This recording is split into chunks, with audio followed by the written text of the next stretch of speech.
What's up, family? Pastor Rashard right here. For those of you who do not know who I am the lead pastor of a church called Connect Church, or affectionately known as Co-Church, right here in sunny South Florida. And I wanted to come on really quick just to give my heart on the death of Charlie Kirk, give my perspective, my point of view.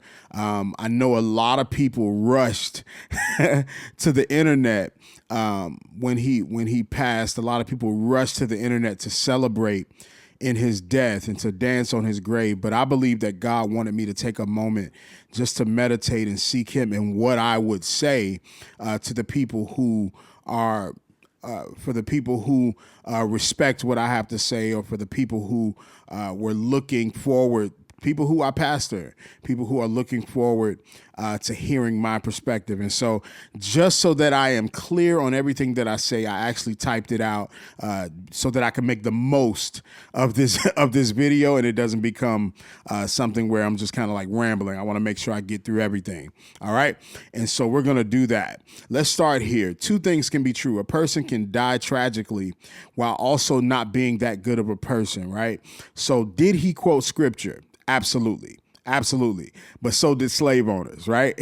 And so just like slave owners, he lacked one fundamental requirement that makes everything else meaningless, and that's love.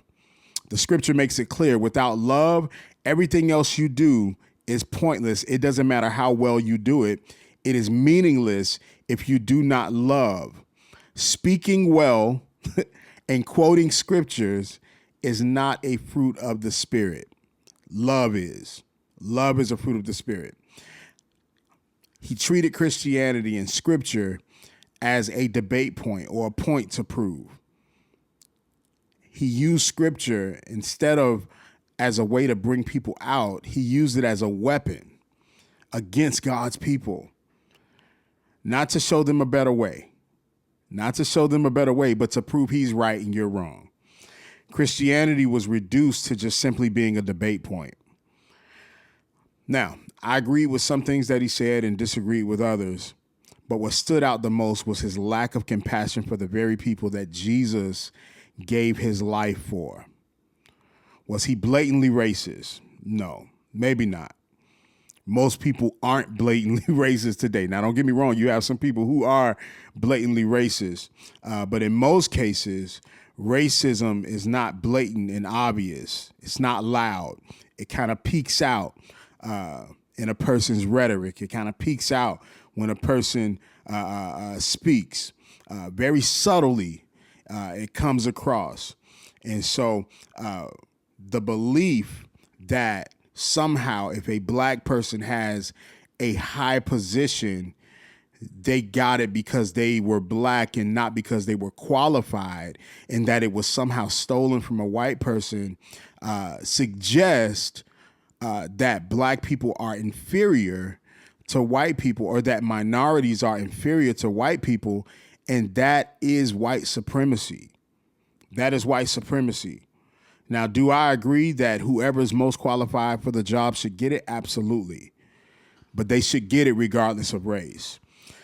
However, still, I will not celebrate in his tragic death, even though he celebrated the death of others.